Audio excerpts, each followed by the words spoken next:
Hello everyone. This is going to be probably a longer video. We're going through like 3 different pages of notes, but it's all tied in together, so don't worry too much.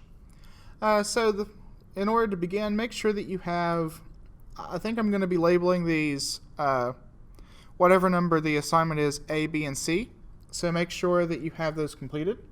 Just make sure that you're on the same page that I am whenever I'm doing these notes. So let's go ahead and get started. So the coordinate plane, if you remember with definitions, we kind of described it in a different way. But this time we're going to say a plane divided into 4 regions used for graphing.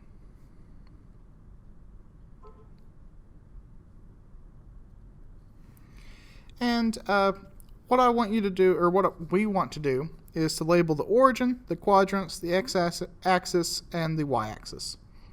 So first off, let's go ahead and do the origin. So the origin, if you remember, is the point in the middle where the x-axis and y-axis meet. And this is the origin. And it's located at 0, 0. Okay? The x-axis is the horizontal axis, so this is the x-axis. The y-axis is the vertical axis. And then for our quadrants, we start in the upper right hand with quadrant 1. Then we go to counterclockwise using Roman numerals all the way to 4. So we have quadrant 1, 2, 3, and 4. Okay? An ordered pair is a point x, y on a graph. So what we're going to do is look at these points. We're going to try and figure out what the ordered pair is and what quadrants it's in. So let's find point A. It's right here. So in order to find the ordered pair, what we do is we go to the origin. We count how many left or right to go to where point A is. So we go left 3. So that means our first coordinate is -3, comma. Then we go up 1, 2, 3, 4. So that means our ordered pair is -3, 4. And this is in quadrant 2. Let's find number B, or letter B. So it's right here. So from the origin, we go right 2, down 3. So that means we have +2, comma, -3. And this is in quadrant 4. Let's find C. We only have to go up 1, or up 2, but we don't go left or right any. So that means we have 0, comma, 2. And for the quadrant, we're going to put y-axis. For point D, it's over here. So we go to the right, 1, 2, 3, 4, 5, 6, 7. And we go up 1. So our point is 7, 1. And it's located in quadrant 1. Next is point E. Point E is all the way down here. So starting from the origin, we go 1, 2, 3, 4. So our first x value is -4. And then we go down 1, 2, 3, 4, 5, 6. And that's -6. So our ordered pair is -4, -6. And the quadrant is quadrant 3. Next we have F. Starting from the origin, we go left 1, 2, 3, 4, 5. So that means we have -5, comma. We don't go up or down any, so that's a 0. And the quadrant it's in is the x-axis. Okay? Let's move on. So a discrete graph, if you remember, is a graph with distinct points not connected with a line. So, for example, if we have this coordinate and we just have these points everywhere, this is a discrete graph since they're not connected in any way. A continuous graph is a graph with connected lines and curves.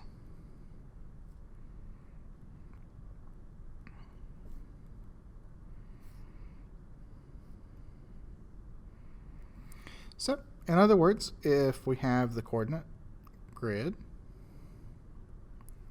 this would be an example of a continuous graph. Now, let's move on to the next page. So, we start off with relations. So, a relation is a set of ordered pairs, if you remember.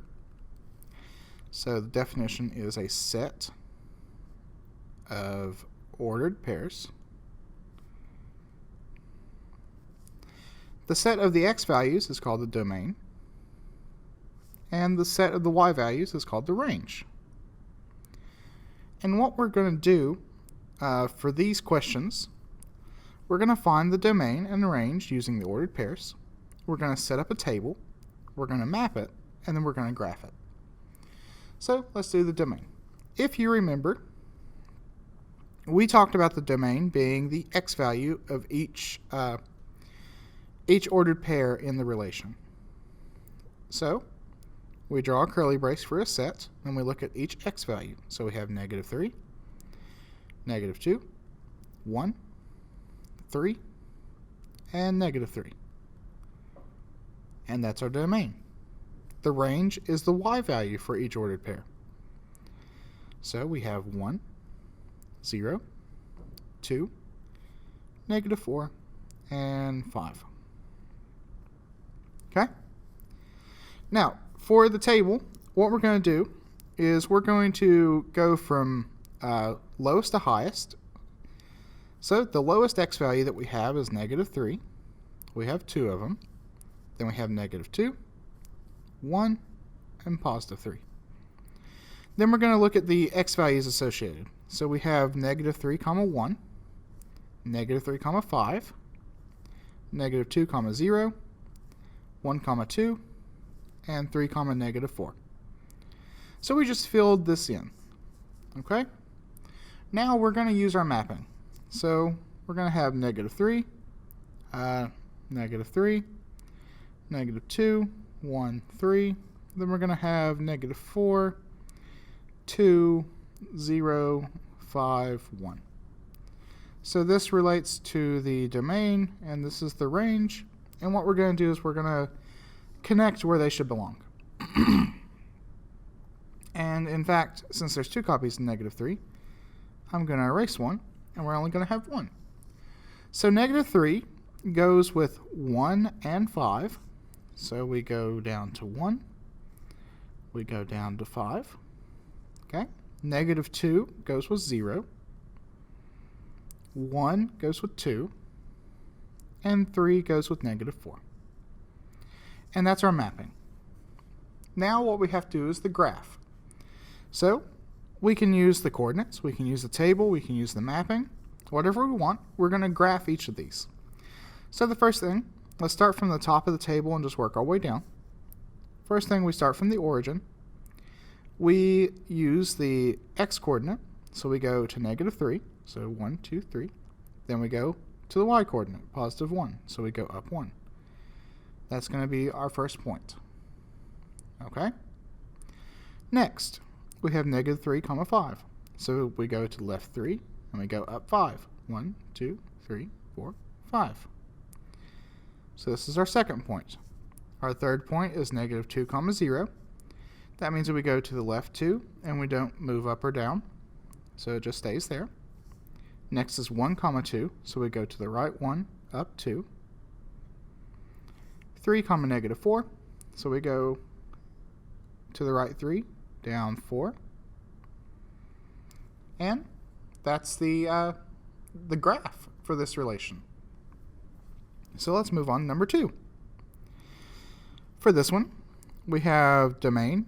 We take the x values of each ordered pair. So we have -2, -1, 0, 2, and 5. Then for the range, we're going to take the y values. That's -3, 4, -2, -4, -1. Now we're going to throw these guys into a table. So we have -2, -3, -1, 4, 0, -2, 2, -4, 5, -1. Now we're going to use the mapping. So let's do 5, 2, 0, -1, -2. And let's do -2, -4, -1, -3, 4. Now let's just put these things together. So 5 goes with -1. 2 goes with -4. 0 goes with -2. 2 goes with -4. Or sorry, -1 goes with 4. And 2 goes with -3. Or -2 goes with -3. Now we're going to graph these things. So we go to left 2, down 3 for the first point. That's this guy. Then we have -1, 4. We go to left 1, up 4. That's that one. 0, -2. So 0, down 2. 2, -4. We go to the right 2. We go down 4. And finally 5, -1. So we go to the right 5. 1, 2, 3, 4, 5. And we go down 1. And that's all 5 of our points. And we're done with that one. So what I want you to do with number 3 is make your own. Try it out. I want 5 points, so make sure that you're doing your domain and range. Make sure you fill out your table, your mapping, and you plot the points. All right, let's move on to the next page. For this one, make sure that you're on the domain and range of continuous graphs paper. And let's go ahead and move on with it. So, domain and range. So for domain, in order to figure it out, you scan your pencil from left to right. And what you do is you identify the x values in which you are touching the graph. And I'll show you an example of what we're doing. For range, you scan your pencil top to bottom.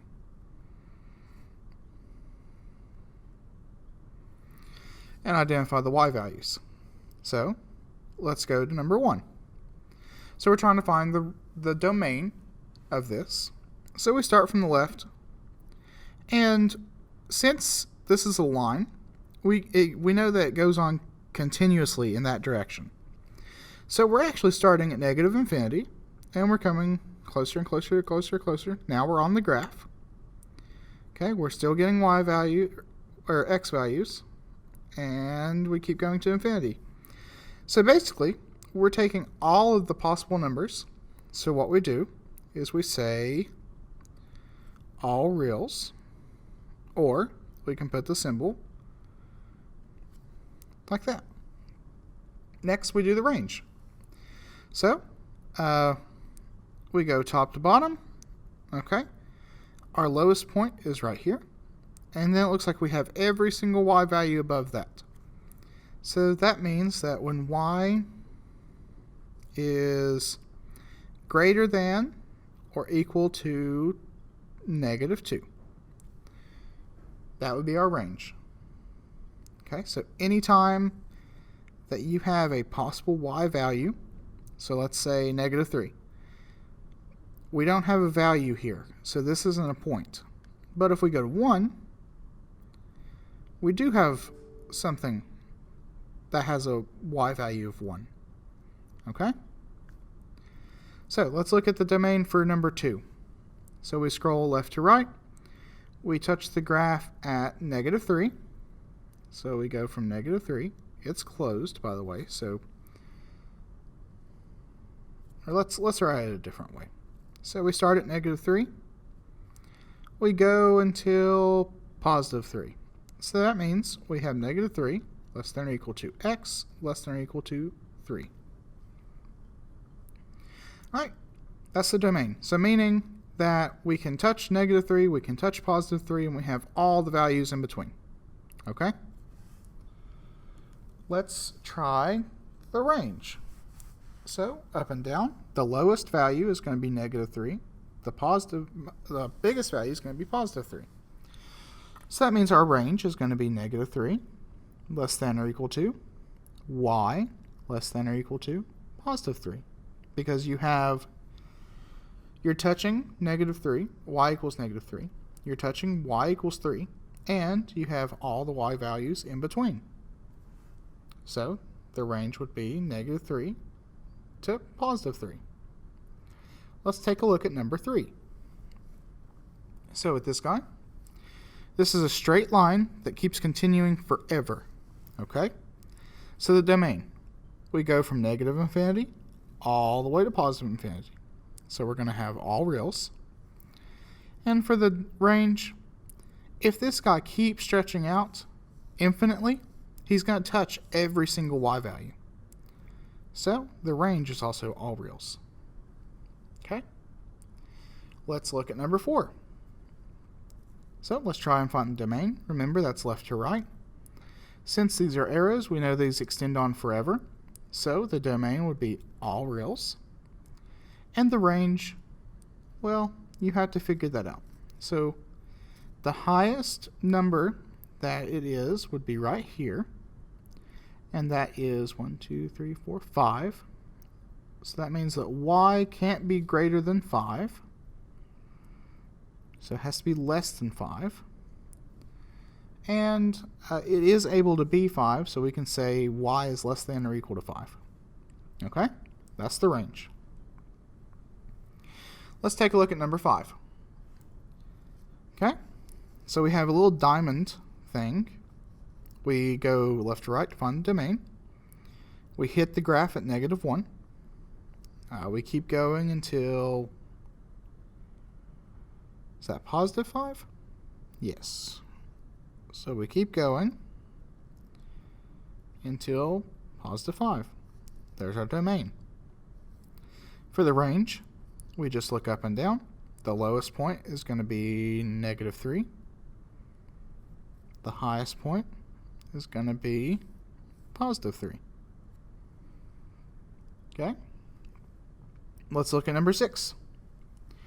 Number 6 for the domain, since these things extend on forever, so they keep going in this direction, the domain would be all real numbers because eventually it's going to hit all of the x values. The range is also going to be all real numbers because eventually it's going to hit every single y value. Okay? Let's move on to the next page, number 7. So number 7 looks a little weird, but again, since these things extend on forever, I know that the domain is going to be all real numbers. The range is where it starts getting a little fishy because it keeps bouncing, but that shouldn't be a problem. So with that, we look at the possible y values. So we can go from negative 3 all the way to positive 2. So that means that we're going to have negative 3 less than or equal to y less than or equal to positive 2. So that's our range. Okay? Let's look at number 8. With this guy, something weird happens. We don't have any x values until negative 1. Okay? Then we have x, but it can be anything that's bigger than negative 1. So let's rewrite that to x is anything larger or equal to negative 1. Okay, because this is where the graph actually starts, and we have all the x values all the way over here. Okay? So for the range, if these keep extending forever and ever, then we have that the range is all real numbers, because eventually whatever y value you want, you're eventually going to hit. Okay? Let's look at number 9. Now, number 9 is a vertical line. We have to find the domain. So, if we go left to right, what's the value of the domain? Well, it looks like x is equal to 2. That's the only x value that you can get out of this graph. What about the range? Well, since these extend on and on, we have that the range is all real numbers because it's just going to touch every single y value that you need. Okay, let's look at number 10. This time we have a horizontal line right here. The domain, it stretches left and right forever, so that means that the domain would be all real numbers. And the range happens to be, let's see, 1, 2, 3, -4, because that's the only y value that's on this graph. So y is equal to -4. Okay? Let's look at number 11. We have a weird looking graph, but look. Instead of arrows, we have closed circle and open circle. So that probably has something to do with something. So for the domain, we're looking for the x values. So we start here and we end here. Okay? So this is -2. We have a closed circle, so we can use the symbol x. But over on this side, we have an open circle. So instead of using the less than or equal to symbol, we just use less than. And this is 1, 2, 3, 4, 5. So that's our range, or our domain. Now let's try and figure out our range. So what's the lowest point that this graph touches? In this case, it would be right here. But does it completely touch it? No, because it's an open circle. So we're going to have -2. Then we're going to use less than, y. And what's the highest point that it touches? Well, this would be 1. So we'd have less than or equal to 1. Okay?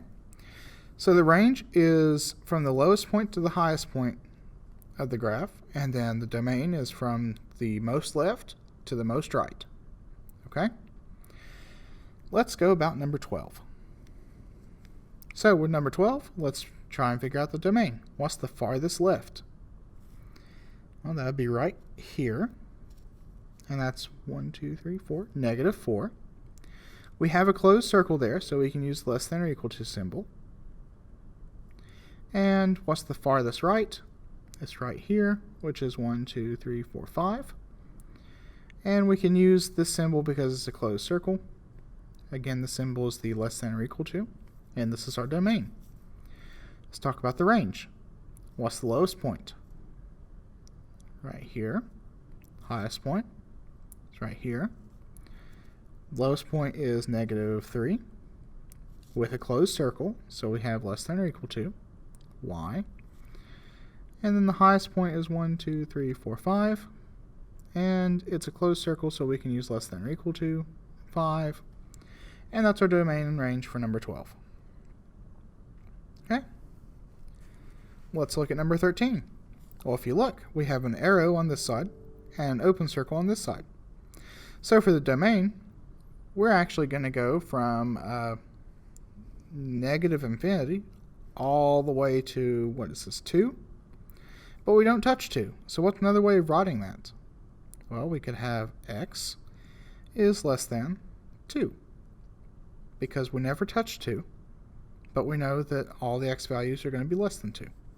Okay? Okay, number 13, the range.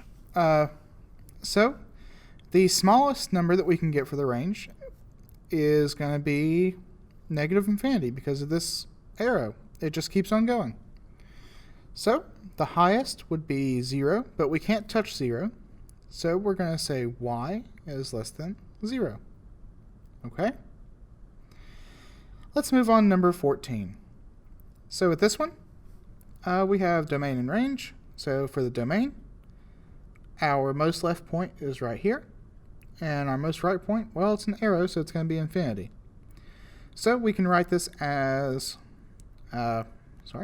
x is greater than or equal to -2. That's going to be our domain for number 14. Let's look at number 14's range. What's the lowest point? Well, in this case, it's going to be right here, and it is included, and it goes on forever, so it goes on to infinity. So the way to write that would be y is greater than or equal to -4. Okay? That's the domain and range for these. So let's move on to the next page. So with this page, we're going to be talking about functions. So a function is a special relationship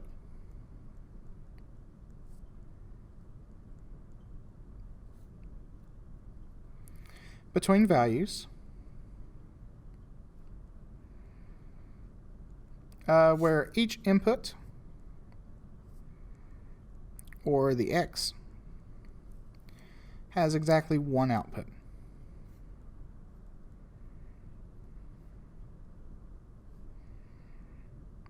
Or the y. Okay? So I'm going to give you an example of a function and one that's not a function. So the first one, this relation would be considered to be a function. So we have 0, 6, 5, -2, 7, 9, and 11, -1. If you look, each x value is different, and as long as that's true, we have a function. So let's look at a non-example, so a not function. So if we have the relation -4, 1, -1, 7, -1, -2, and 5, 6, we have a problem with these two things right here. Since we have a repetition of the x value, that can't be a function because it would fail the vertical line test. So let's move on to determine which are functions and which are not. So let's compare number 1.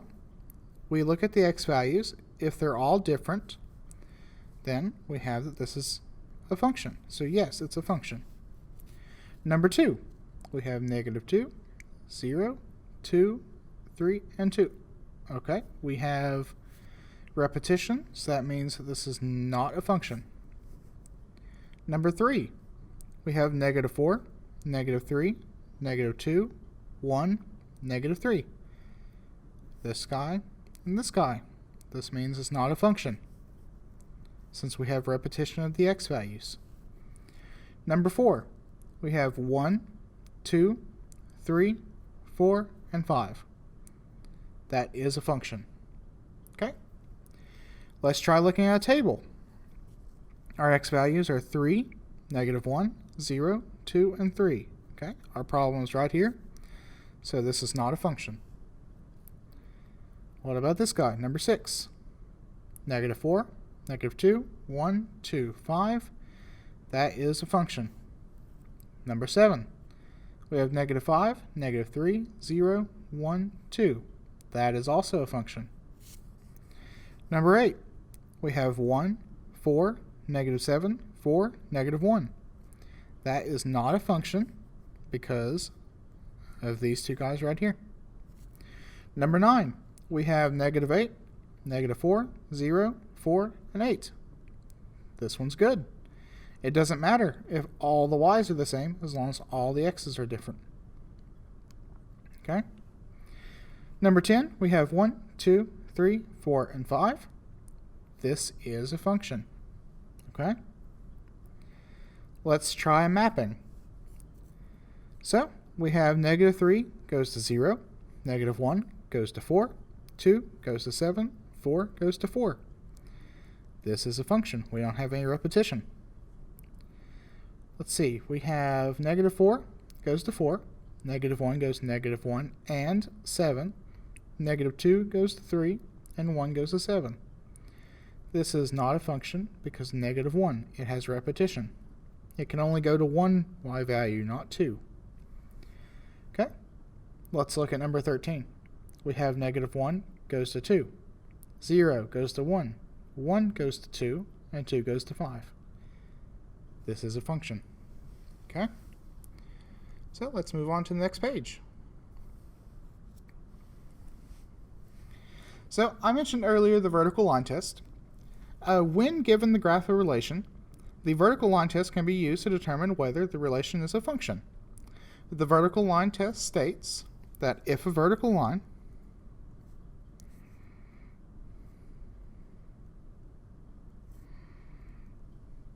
intersects a graph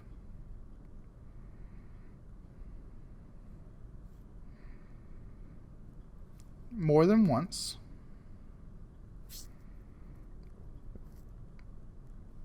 then it is not a function.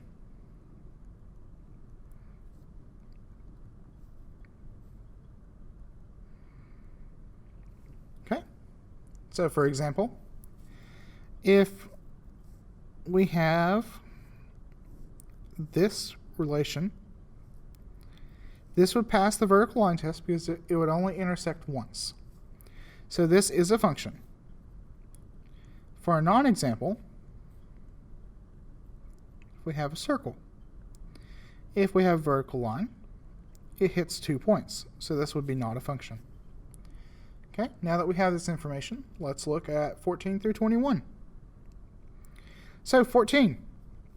In order to perform the vertical line test, basically you just move your pencil top to bottom, move it side to side, and if you come across a point where you have 2 different points on a graph, you can automatically say, no, this is not a function. Okay? Let's move on to 15. So take your pencil, move up and down, see if there are any points that are on the same x value, and if there's not, we say, yes, that's a function. Okay, with this guy, it passes the vertical line test, so this is a function.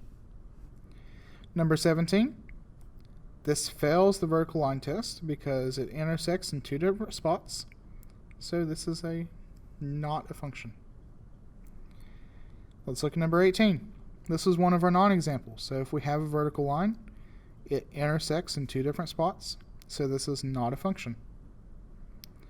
With this guy, if we have vertical lines, okay, it only intersects once, so this would be a function. Let's look at number 20. We have vertical lines.